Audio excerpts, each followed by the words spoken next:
Mukhang malalim ang iniisip mo ah. May naalala ka na ba? Wala. Yung pangalan binigay mo sa akin. At yung pera. Parang may kaugnayan. Palaging sumisiksik sa isip ko. Pero wala akong matandaan.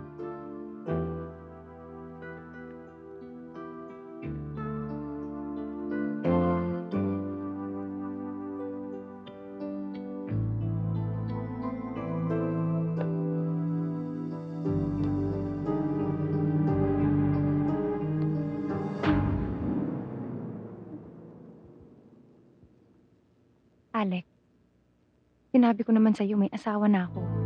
Hindi na ako magtatagal, alis na ako. Medyo gabi na eh.